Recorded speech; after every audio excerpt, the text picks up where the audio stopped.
So you're here to figure out what recovery does and how healing works. Unfortunately for you, I've spent the past month trying to answer that question myself. So I made this super in-depth guide to share it with you. This video is the 4th installment of my stat guides, a series in which I intend to cover all 6 of the armor stats in this nightmare of a game. In the future, I'm going to be covering the other stats, so if you're interested, subscribe for that. As always, before we get started, I'd like to credit Pippin's Destiny 2 data compendium for a plethora of information over the years. The link to his spreadsheet will be in the description below as always. Here's a table of contents for the video. I figured a lot of people would be looking for specific sections of the video, so there's also going to be timestamps for each topic in the description. In this guide, I'm going to go over the basic stats, what recovery does, how you get that recovery, Warlock Rift and its interaction with recovery, and finally, pretty much every healing source in the game that you can build crafts with. So just like my previous stat guides, I think it's important to do a basic recap on the stats before deep diving into recovery.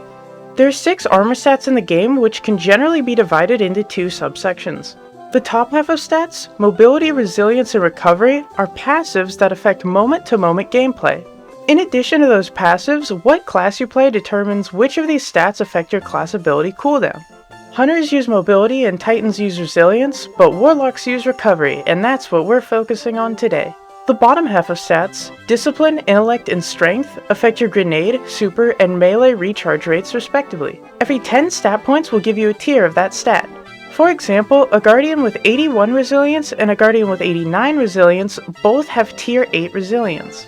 Each tier of a stat increases the benefit you gain from it. All stats cap out at tier 10 or 100 stat points. So that's a brief overview of how stats work in Destiny 2, but right now there's only one stat that matters, and that's recovery. So what is recovery? Recovery is the armor stat that determines the amount of time it takes to get your health back after you take damage. In addition to that, the stat determines Warlock Rift's cooldown. I'll be going over Warlock Rift later, so stay tuned for that. So for now, let's focus on recovery's passive effects.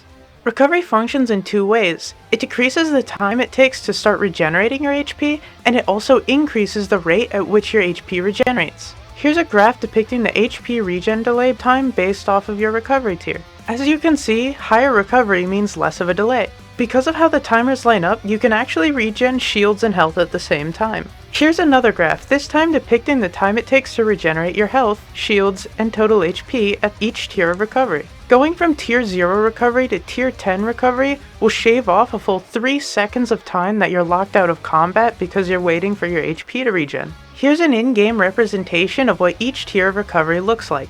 As you can see, the more recovery you have, the faster your health recovers.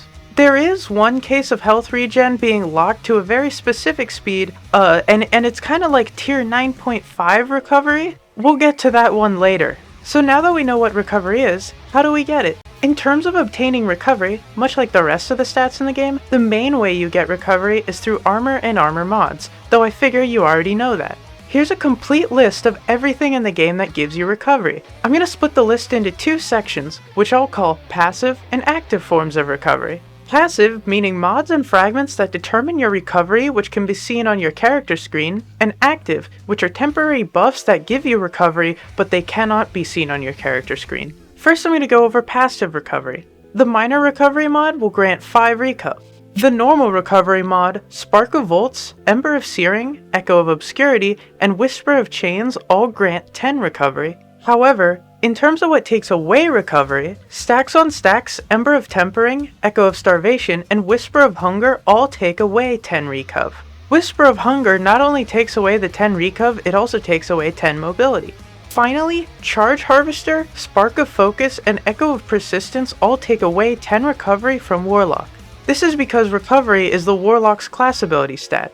Okay, so on to active forms of recovery. Stunning recovery is the Nightfall origin trait, and it gives you 40 recovery for 3 seconds after stunning a champion. Ember of Tempering gives you and nearby allies 10 recovery per stack for 8 seconds. This stacks up to 30 recovery, but remember, it also takes away 10 recovery, so that's only a net gain of 20 for you. However, it is 30 for your allies. Whisper of Hedrons will provide you with 60 recovery after you freeze a target for 11 seconds, however it takes away 10 strength. And finally, Vigilance Wing will max you out to 100 recovery while you're the last Guardian standing. And that's everything that has to do with getting recovery, so now on to Warlock Rift. Warlock's class ability is to conjure a 4-meter wide rift that will buff allies inside of it. While you're casting the animation for your rift, you gain 20% damage reduction. There are currently only 2 types of rifts in the game. Healing Rift will heal allies within it for 40 HP a second until they hit max health. Once they hit max health, they instead gain 3 overshield HP a second until they cap out at a 15 HP overshield. On the other hand, Empowering Rift causes allies inside to deal 20% extra damage in PvE and 15% extra damage in PvP. Solar Warlocks also have access to another class ability, Phoenix Dive. When activated in air, you'll dive to the ground and send out a burst of Cure ×2 to you and your allies within 9 meters. This means that you'll heal yourself and them for 120 HP in PvE. In PvP, this amount is halved to 60 HP. If you have the Warlock aspect Heat Rises active, it will also apply Restoration ×2 for 1 second to yourself. This means that you'll heal an additional 80 HP over the course of 1 second. In PvP, this is also halved, so it's only 40 over the course of 1 second. Phoenix Diving with Heat Rises active will also apply 40 Scorch to enemies within 5 meters. With Ember of Torches, this is 60 Scorch. Both Warlock Rifts and Phoenix Dive share the same base cooldown of 80 seconds. With Tier 10 Recovery, we can get this down to 41 seconds or half of our recharge time. Here's a chart showing the differing cooldowns based off your recovery tier. Remember, all Warlock class abilities currently share the same cooldown. Alright, so I've covered everything involving recovery, but now I want to go over all of the ways to get your health back. That's right, all of them. Of course, the first things that come to mind are recovery and Warlock Rift, but let's talk about everything outside of that. I think it'd be best to start with subclasses, so I'm going to go into solar healing keywords first, since a lot of the healing is based around them. So the solar keyword Cure will heal you for 60 HP per stack. Restoration heals 50 HP per second. With 2 stacks, it heals 80 HP per second. This regeneration isn't interrupted by damage. All of the healing from these keywords are halved in PvP. When Ember of Empyrean procs, it will extend the timer of Restoration and Radiant by 4 seconds up to a cap of 12 seconds. Ember of Solace makes restoration effects last 50% longer. In terms of the other solar subclass healing, Well of Radiance heals you for 100 HP per second. Throwing Hammer will grant you a stack of Cure when you pick it up after hitting a target. Sunspots from Sol Invictus apply Restoration for 6 seconds. Healing Grenades grant a stack of Restoration and Cure, but Enhanced Healing Grenades will imply 2 stacks of each instead. Heat Rises allows you to eat your grenade for 2 stacks of Cure that's granted to you and allies within 9 meters. With a Healing Grenade, you get 3 stacks of Cure instead. If you have a Touch of Flame Healing Grenade, instead you give out 2 stacks of Cure and a stack of Restoration that lasts 4 seconds. The Icarus Dash aspect will grant a stack of Cure if you get multi-kills in the air. For Arc, Combination Blow will heal you for 80 HP, and Knockout begins health regen. Unfortunately, outside of the base Rift, Warlocks don't have a way to heal with Arc. For Void, Devour will fully heal every time it's procced. Echo of Leeching starts health regen on a melee kill. Controlled Demolition heals you and your allies within 40 meters for 90 HP upon volatile detonation. Child of the Old Gods heals 25 HP every 1.1 seconds while on Empowering Rift. For Stasis, Whisper of Rime heals between 12 and 35 HP based on shard size until you hit max health, where you instead get up to 100 HP worth of overshields instead. Now that we've gone over the healing provided by subclasses, let's go into exotics, starting with weapons. Crimson heals you for 40 HP and starts health regen on kill. Lumina heals you and an ally for 90 HP and grants you both Blessing of the Sky.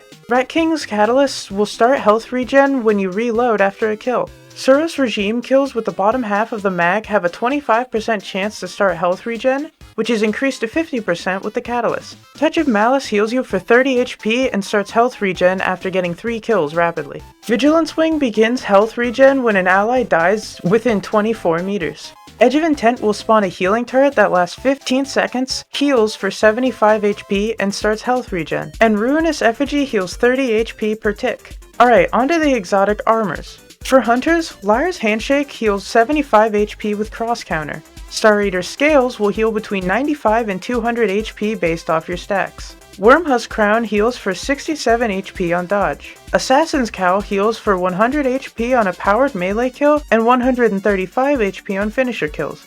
Graviton Forfeit will set your health regen to act like tier 9.5 recovery while you're invisible. On screen, there's an example of this unique regen. It functions the exact same way as recovery, it just kind of replaces it. It's really weird. In terms of Titan exotic armors, Insurmountable Skullfort makes the powered arc melee kills begin health regen. Crest of Alpha Lupi heals 130 HP in a 12 meter radius. Laurelly Splendor used to buff your Sunspots restoration, but it no longer does that. Mask of the Quiet One will fully heal your health when at critical HP, but it doesn't affect your shields. Stronghold heals you for 80 HP with a perfectly timed block. Precious Scars will heal you and allies within 15 meters for 60 HP on matching elemental weapon kill. For Warlocks, Apotheosis Veil fully heals you on Supercast. Karnstein Armlets heals for 50 HP and regens 30 HP a second for 8 seconds. Boots of the Assembler's Healing Seekers will heal for 75 HP and start health regen. Finally, for all 3 classes, you can use the Aeon Set's Sect of Vigor to fully heal your allies when you cast your super. Now let's move on to the weapon healing perks. Unrelenting heals for 80 HP and starts health regen. Extrovert heals for 40 HP and has a 3-second cooldown. Soul Drinker heals between 20 and 80 HP on a full mag, depending on the weapon type. Bottomless Bounty doubles the healing from Soul Drinker. Stunning Recovery will heal you for 60 HP in addition to the 40 recov mentioned earlier. Vanguard's Vindication will heal you for 7 HP per kill. So that's all the healing perks currently in the game, but what about armor mods? Better Already starts health regen when you pick up an Orb of Power. Recuperation heals you for 70 HP. Healthy Finisher will full heal you at the cost of 10% of your super. Well of Life heals 13 HP per second for 10 seconds. Heal Thyself heals you for 25% max HP per stack. Kindling the Flame heals for 25% of your max HP per copy. And Fireteam Medic heals you and allies within 6 meters for 150 HP. This is bumped up to 16 meters with Global Reach. Now, I'm gonna be honest with you here. There are 2 mods I couldn't get around to covering. Those mods being Superstructure Medic, which is exclusive to the Vault of Glass raid, and the King's Fall exclusive mod, Mortal Medicine. Other than those 2, that's every mod in the game. So that concludes my guide on recovery. Hopefully I've given you what you were looking for out of this video, and in the future I'll be making more of these guides. I've already covered mobility and resilience, which includes damage resistance and overshields despite them only half being part of resilience. So go check those out if you're interested in those. If there's anything in this video I've gotten incorrect, please let me know in the comments so I can fix it. Speaking of comments, at this point in the video, leave a comment that's your favorite Taco Bell order in order to join the secret club. Make sure to like and subscribe as I'm making more of this style of content in little bite-sized bites, little bite-sized guides. I upload them to YouTube, TikTok, and Twitter, so go check out all that if you wanna see that stuff and try and help grow the channel. If you want to get really involved in the community, come join the Elbone Discord server to come talk about Destiny statistics. So that's all for now, it's been a blast.